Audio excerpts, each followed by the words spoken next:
Hello my peeps, j'espère que vous allez bien, j'espère que tout se passe bien pour vous.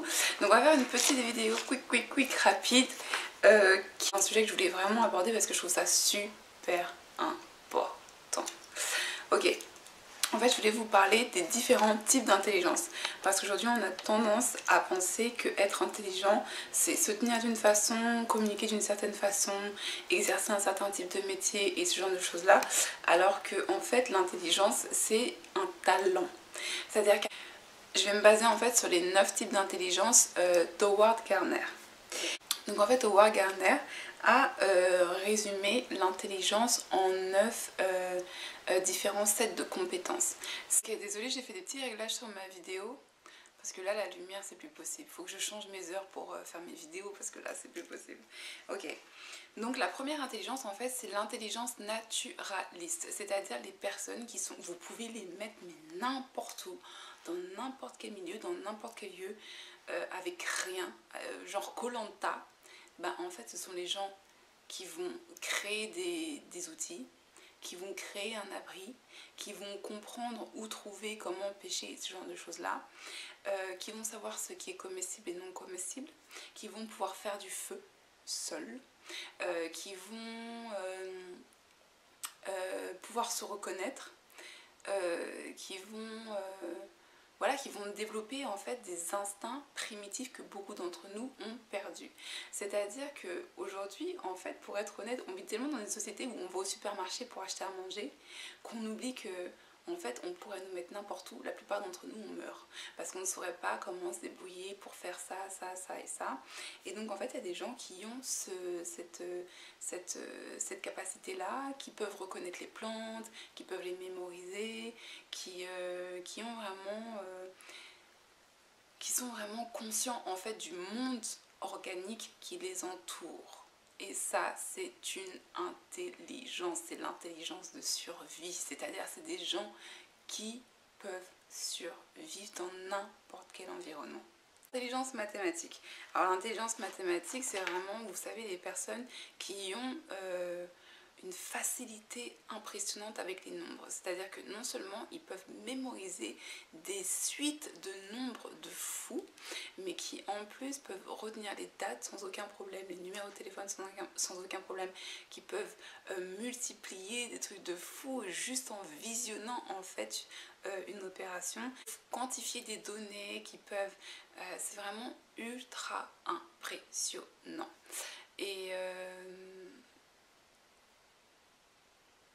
Et qui du coup en fait peuvent avoir accès à plein de métiers comme dans la technologie et donc plein de métiers comme le codage, tout ce qui est coding et ce genre de choses là, parce qu'en fait ils ont des facilités à pouvoir mémoriser les chiffres, à pouvoir mémoriser les suites, parce qu'en fait ce qu'il faut savoir aussi c'est que l'intelligence mathématique vous permet aussi de juste extrêmement bien mémoriser plein d'informations.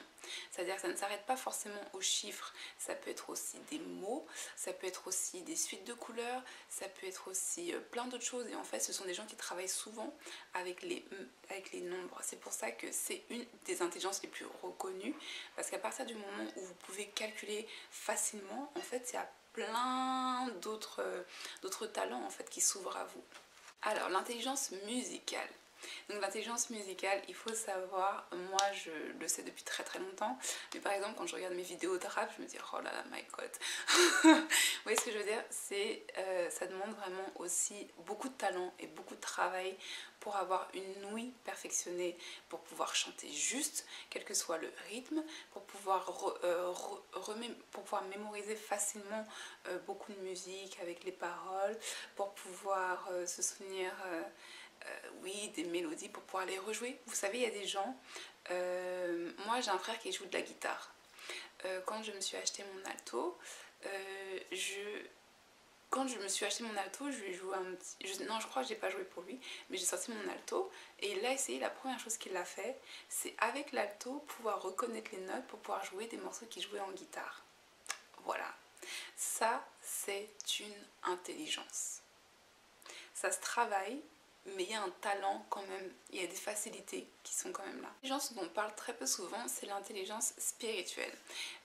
C'est-à-dire qu'en fait, il y a des personnes qui ont cette facilité à pouvoir philosopher sur plusieurs sujets et à vraiment pouvoir prendre de la distance et à pouvoir analyser les choses. C'est-à-dire que l'intelligence spirituelle, ça peut être aussi considéré comme de l'intelligence psychologique, c'est-à-dire ce sont des gens qui vont pouvoir cerner des personnalités, des profils, reconnaître des pathologies, ce genre de choses-là. Et en fait, ça fait vraiment partie d'une intelligence car c'est pouvoir comprendre les autres. Et comprendre les autres est une grande intelligence.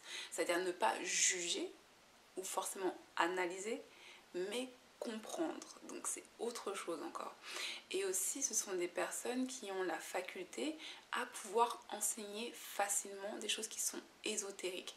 Et ça demande un travail fou. C'est-à-dire que plus une personne peut vous expliquer facilement un problème très très compliqué et plus une personne est douée de capacité à pouvoir vous instiller en vous quelque chose, un concept peut-être qui n'est même pas physique. Et ça, c'est une intelligence. Alors pour continuer dans le même sujet, l'intelligence interpersonnelle. Du coup, l'intelligence interpersonnelle n'a rien du tout d'ésotérique, tout est dans le métaphysique, c'est-à-dire que l'intelligence interpersonnelle, c'est vraiment les personnes qui peuvent...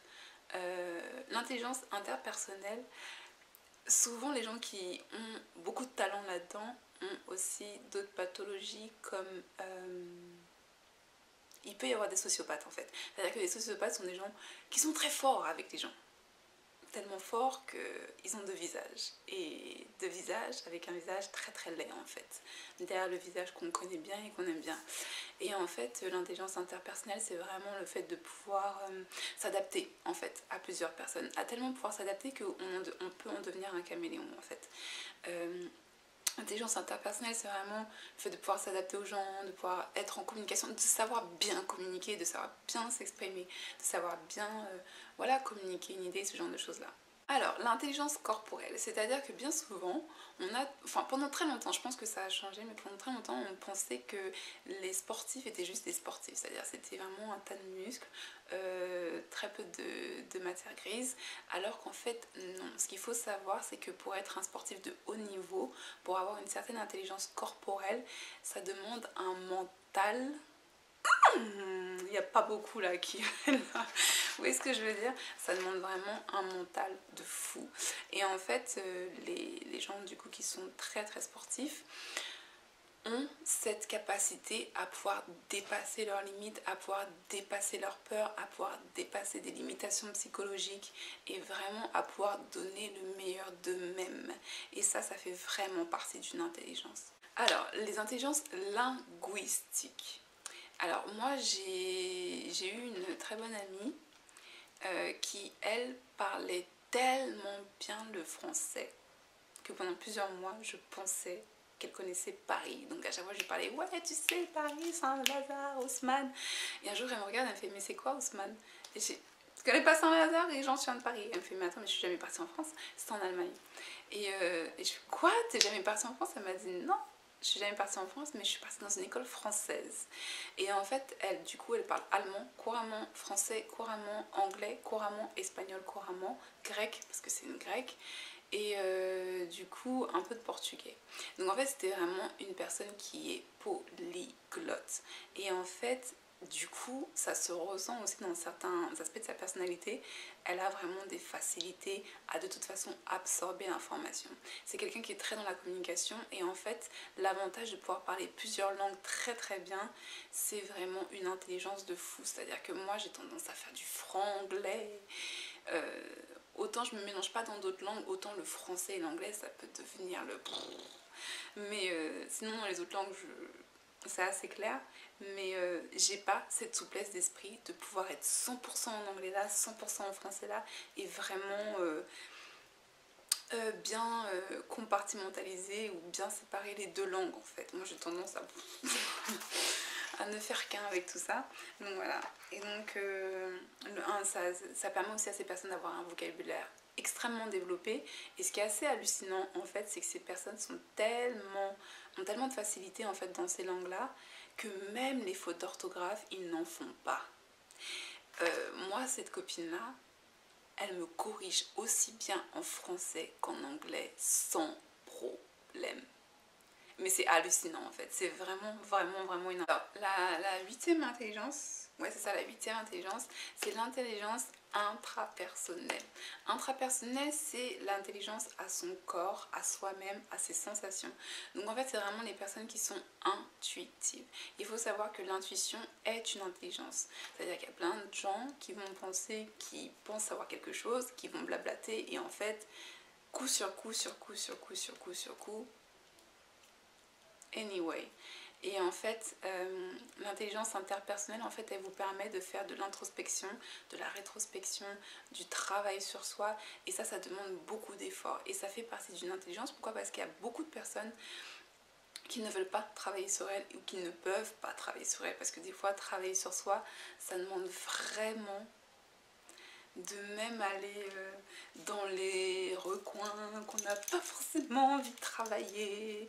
Et ça peut devenir très dérangeant ou malaisant en fait. Et donc il y a des personnes qui ont cette capacité-là à vraiment pouvoir travailler sur elles. Et ça fait partie d'une intelligence. Parce qu'à partir du moment où vous pouvez vraiment travailler sur vous, vous ne pouvez que vous améliorer en fait. Alors ça peut prendre du temps, ça peut aller très très vite, mais vous ne pouvez que vous améliorer. Aussi en fait, l'intelligence intrapersonnelle, ce sont les personnes qui sont capables de travailler sur leurs défauts et du coup de les améliorer. Et qui sont aussi capables de se motiver seules. C'est-à-dire que même seules, elles peuvent, ce type de personnes-là peuvent continuer et enchaîner et enchaîner et enchaîner. Et en fait, ça demande vraiment une intelligence, ça demande vraiment une force intérieure de pouvoir faire plusieurs choses seule.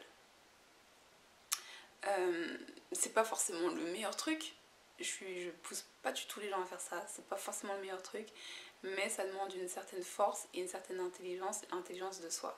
Ouais. Intelligence spatiale. Ce qu'il faut savoir en fait, c'est que l'intelligence spatiale, ce sont les personnes qui ont l'aptitude à pouvoir imaginer ou visionner quelque chose psychiquement, c'est-à-dire dans leur esprit, et qui peuvent en fait à partir de leurs pensées modifier cette chose, améliorer cette chose, changer cette chose, démonter cette chose et la remonter. C'est-à-dire qu'en fait il faut savoir que tout commence par une idée, tout commence par la pensée, ok? Mais en fait il y a certaines personnes qui sont tellement douées dans ce qu'elles font que par exemple si vous êtes mécanicien ou s'il y a quelqu'un qui fait de la mécanique, ces personnes-là vont pouvoir imaginer un moteur dans leur tête et savoir comment démonter le moteur et vous le dire. Vous voyez ce genre de personnes là? C'est-à-dire qu'elles n'ont rien en face d'elles, elles sont juste au téléphone avec vous, il n'y a pas de photo, pas de PC, pas de texte, rien, elles sont juste au téléphone avec vous et en fait ces personnes là vont vous dire voilà, vous voyez à gauche vous avez ça, pas ça. Vous m'avez dit votre voiture c'était une Peugeot? Ouais bah alors sur les Peugeot c'est machin, pas là, pas là, vous pouvez la démonter ici, faire ci, pas là, ils vont tout vous dire. Juste parce qu'ils ont une mémoire spatiale et une mémoire des outils, une mémoire des fonctionnements qui est assez ouf. Cette mémoire-là, pour moi personnellement, elle est assez proche de la mémoire mathématique.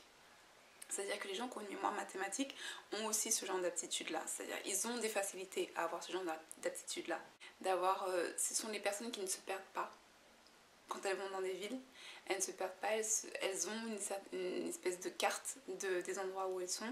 Ce sont aussi des personnes qui ont des facilités, qui ont une mémoire graphique, une mémoire visuelle et du coup qui ont aussi des compétences dans tout ce qui est domaine artistique et ce genre de choses là. Écoutez my peeps, ça c'était les 9 types d'intelligence par Howard Gardner. Cette vidéo là c'est vraiment juste en fait pour vous motiver, vous, si vous doutez de vos compétences, ce genre de choses là, de vous motiver vous en fait à déjà vous renseigner en fait sur le type d'intelligence et à savoir ce qui vous correspond le mieux et à l'exploiter si ce n'est pas déjà le cas en fait. C'est vraiment une vidéo pour vous motiver, pour un petit tip, vos petites, voilà, des petites questions que vous avez et voilà. Et voilà. Je vous fais des énormes bisous. La vidéo de dimanche, c'est Dimanche Astro. L'ascendant de cette semaine, c'est Fire. Il y a quelqu'un qui m'a demandé, je lui ai dit ça vient cette semaine, l'ascendant de cette semaine c'est Fire. Déjà là je dis trop de choses, ok? Je vous fais des énormes bisous, on se voit très bientôt, passez une excellente soirée. Namasté, bye.